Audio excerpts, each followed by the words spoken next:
நாமத்தினாலே உங்கள் யாவருக்கும் என்னுடைய அன்பான வாழ்த்துக்களை நான் தெரிவிக்கின்றேன்.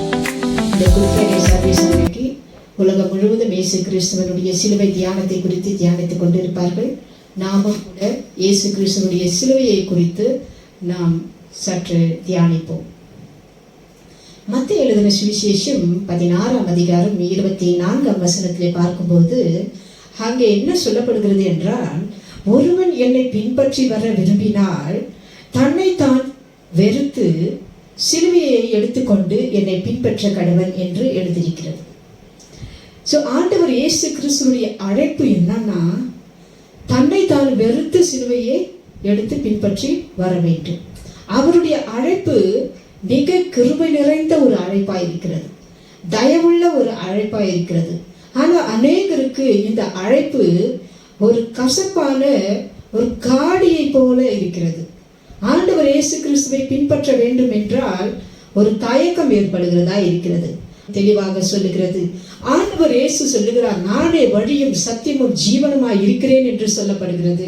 அப்படி என்றால் நித்திய ஜீவனை நாம் அடைய வேண்டும் என்றால் அவர்தான் வழியாய் இருக்கிறார், அவர்தான் சத்தியமாய் இருக்கிறார். அந்த சத்தியத்தை நாம் ஏற்றுக்கொள்ள வேண்டும். அப்படி ஏற்றுக்கொள்ளும் போதுதான் ஒரு மனிதனுக்கு விடுதலை பெற முடியும்.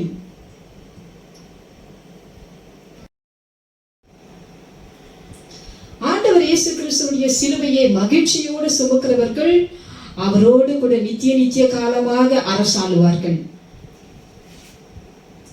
எனக்கு அருமையான கர்த்தருடைய பிள்ளைகளே, வேதம் சொல்லுகிறது 1 கொரிந்தியர் 1ஆம் அதிகாரம் 18ஆம் வசனத்திலே, சிலுவை பற்றியதான உபதேசம் கெட்டு போகிறவர்களுக்கு பைத்தியமாயிருக்கிறது, ஆனால் ரட்சிக்கப்பட்ட நமக்கோ அது தேவ பலனாயிருக்கிறது என்று வேதம் சொல்லப்படுகிறது. ஸோ அதனால சிலுவையை சுமக்கிற பிள்ளைகளுக்கு பலனாயிருக்கிறது. எந்த விஷயத்துல பலனாயிருக்கிறது? வியாதியிலிருந்து பலனாயிருக்கிறது, சோதனையிலிருந்து பலனாயிருக்கிறது, மற்ற எல்லா போராட்டங்களிலிருந்து கூட அவைகளை மேற்கொள்ள தேவன் பலன் கொடுக்கிறவராயிருக்கிறார் என்று தான் நாம் வேதத்திலே பார்க்கின்றோம். ஆண்டவராகிய தேவன் கல்வாரி பாதையை தான் ரட்சிப்பின் பாதை என்று அவர் சொல்லியிருக்கின்றார். சிலுவையை தான் நமக்கு ஒரு நித்திய ஜீவனுக்கு கொண்டு போகிறதான ஒரு வழியாய் இருக்கிறது. ஹல்லேலூயா. அது மட்டும் இல்ல, வானமண்டலிகள் பொல்லாத ஆவியினுடைய போராட்டங்கள் இருந்து கூட விடுதலை பெற வேண்டும் என்றால் சிலுவை நமக்கு ஒரு அடைக்கலமாய் இருக்கிறது. சிலுவை நமக்கு ஒரு போதுமான ஒரு பலனாய் இருக்கிறது. சிலுவை நமக்கு ஒரு மகிழ்ச்சியை கொண்டு வருகிறதா இருக்கிறது. சிலுவை நமக்கு பூமிக்குரிய அத்தனை ஆசீர்வாதங்களும் நமக்கு கொடுக்கிறதா இருக்கிறது.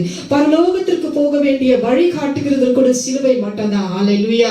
அது மட்டும் இல்ல, இளைப்பாற செய்கிறதும் சிலுவை தான். ஹல்லேலூயா.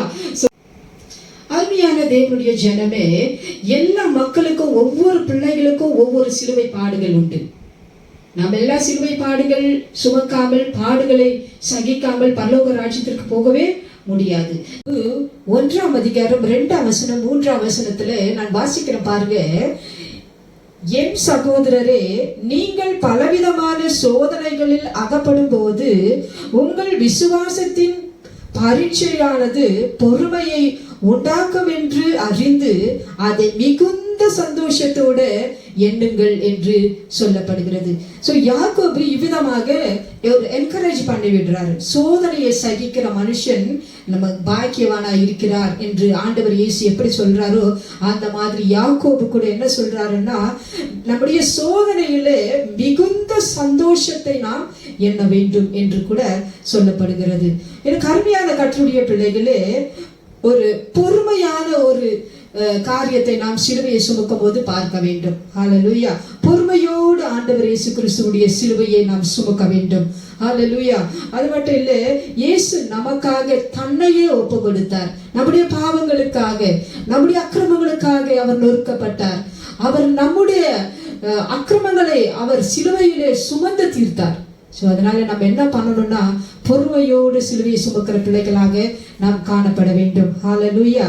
அது மட்டும் இல்லை, யோபு 23ஆம் அதிகாரம் 10ஆம் வசனத்துல என்ன சொல்லப்படுகிறது என்றால், அவர் என்னை சோதித்த பின் நான் பொன்னாக விளங்குவேன் என்று சொல்லப்படுகிறது.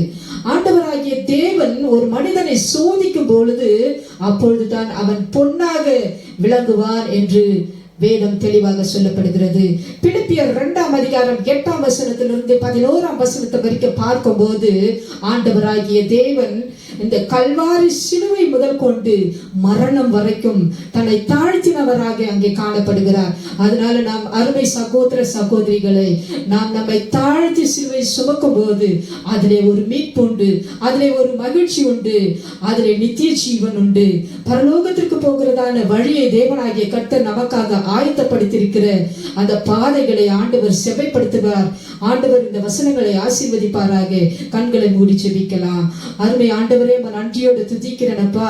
இந்த நாளிலே சிலுவை தியானத்தை குறித்து நாங்கள் பார்க்க உதவி செய்தீரே, உமக்கு நன்றி செலுத்துகிறோம். ஆண்டவரே, உம்மை பின்பற்ற வேண்டும் என்றால் நாங்கள் எங்களை தாழ்த்தி வெறுமையாக்கி உம்முடைய சிலுவையை நாங்கள் பின்பற்ற கர்த்தர் கிருபை செய்ய வேண்டும் என்று ஜெபிக்கிறேன்.